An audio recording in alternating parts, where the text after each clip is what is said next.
Some players have started doing so well that they're now kinda irreplaceable. Like, imagine being the sort of player who's so good, people think you're gonna save them from embarrassment on the field. Jimmy Garoppolo is sort of a player who can easily be the answer to the Jets' QB problems. But will they get him for their team? Should they get him for their team? Let's watch this video to know more. Starting off, the confidence. So, the head coach of the Jets continues to be stubborn. Not only him, but also the general manager. With such resoluteness, they're playing a pretty dangerous game. Both of them, Robert Saleh and Joe Douglas, continue to pound the desk for Zach Wilson. They're insisting they still believe in the quarterback they drafted second overall in 2021. They refuse to see his two failed seasons and have now promised to continue to develop him. They're so adamant that Saleh promised last week to do this come hell or high water. If we were Wilson, we'd be pretty happy to be backed by the two most important people on the team like that, despite our awful performance, that is. But is that a wise decision? On Monday, during his annual end-of-season media session, Douglas repeated what Saleh had said. His was also a pretty steadfast stance on Wilson. The most important thing from our end is we still believe in Zach.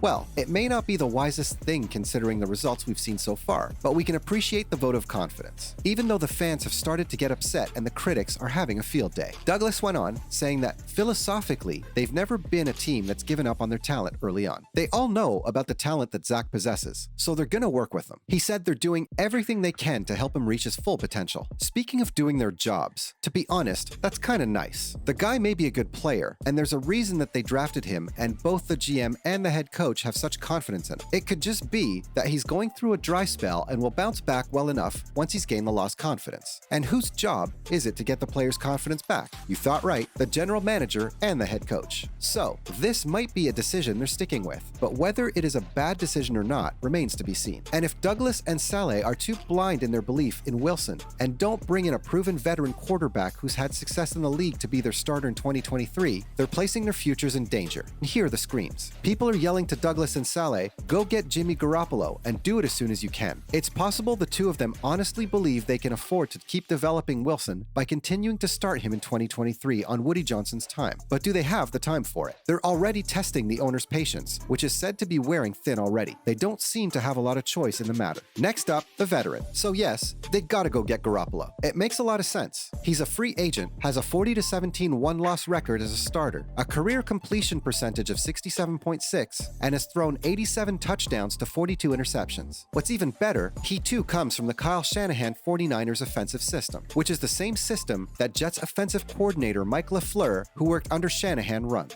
Isn't that just perfect? If we read between the lines in the post-mortem to the 22 season with Saleh and Douglas, it sounds as if LaFleur will be back in 23. We all know he's hot seat with the offensive having disappeared at the end of the season. During that post-mortem, Saleh revealed that he has plans to seek out a veteran offensive mind to consult and help the struggling unit. And Douglas said that the guy has the final say on his staff, not him or Johnson. Well, Saleh over here is believed to have no interest in firing LaFleur. So, unless Johnson forces Saleh into making a change, LaFleur stays and so does his system, which is a system that Garoppolo is familiar with and has won in. Can this get any better? There's one more development. The Jets' defense was pretty good enough to be in the playoffs right now and was completely damaged by the offensive shortcomings. Even their head coach called that defense a championship caliber defense this year. Lastly, the Garoppolo Avenue. So, if they had a good quarterback who's been a winner in the NFL like Garoppolo, this season, who knows what the Jets' record might be right now? They'd almost definitely be preparing for a playoff game this week, but they're not now, are they? When he was asked if he sees Wilson as the starter in 2023, Douglas said that determination isn't for him. That's a question for Robert, but he did say that he had a great conversation with Zach, and he knows they're all committed to helping him reach his full potential as a player. Saleh, thankfully, was vague when asked the same question, saying that the one thing that he can promise is that he's going to have an absolute chance to go in and compete. He, as in Zach, in case it wasn't clear. Whatever their plans may be, they can't afford to keep trying to develop Wilson on the fly as the starter in 2023, because this is the year where they almost definitely have to make it to the playoffs if they want to carry on with their jobs. They're saying they're going to explore every single avenue to develop their QB, but in all honesty, the first avenue they drive down is Garoppolo Avenue. That road certainly leads to the playoffs. So anyway, if the Jets don't take him, where do we think Jimmy Garoppolo will play in 2023? There are potential landing spots. First of all, where he's going to end up. Here we go again. The future former 49ers quarterback is likely not going to play in a uniform that's white, gold, and red. He's on his way out of San Francisco for sure. And well, the timing is both fortunate and unfortunate for Garoppolo. He was having his best season as a 49ers passer, which which works in his favor, but he's going to be coming off another season filled with injuries. Not just that, but the emergence of Brock Purdy and the return of Trey Lance have made the guy obsolete in his current team. So this means he's going to be a free agent. And oh, are there going to be many suitors for the 31-year-old passer? He's going to be perfectly fine as a stopgap starter, but don't expect him to raise his game any more than what he's done in one of the best defensive systems in football. So that said, what are the teams he could eventually be a part of?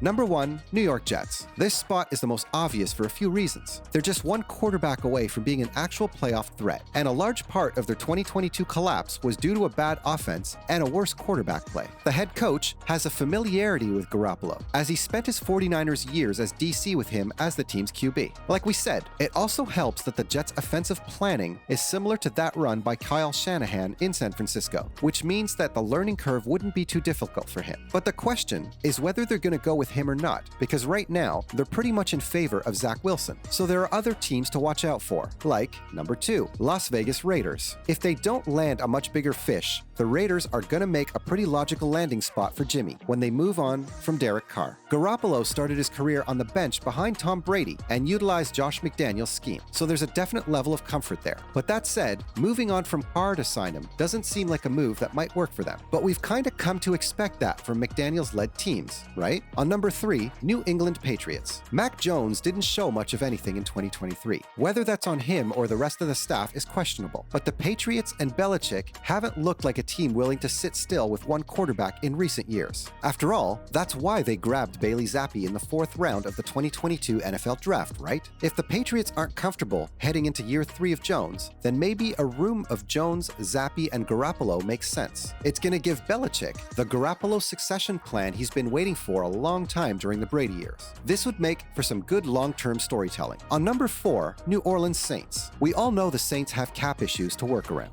That's not new, so getting the player might not make the most sense, depending on the contract he'd be looking for. But New Orleans has been on the lookout for a quarterback since Drew Brees retired, and recently their luck hasn't worked out well in that area. On paper, if he's on that team with Chris Olave and Michael Thomas out wide with a traditionally strong running game, this could bring similar results to what he's working with in San Francisco. Also, Mardi Gras Garoppolo is fun to say, and it would maybe be more fun to see. Last of all, the San Francisco 49ers. You heard it right. A world does exist where he ends up back with the 49ers in 2023. Reports have been telling us that both sides would be fine with the reunion in the upcoming season, but the logistics and the QB room would be a bit weird if that happened, right? We do know that more questions would be asked than answered if that happened, because that's something we haven't been expecting at all. That's it from our side for today. If you enjoyed the video, please give it a thumbs up, and if you've any questions or thoughts about why Jimmy Garoppolo is the simple answer to the Jets' quarterback problem, let us know in the comments below. See you in the next one.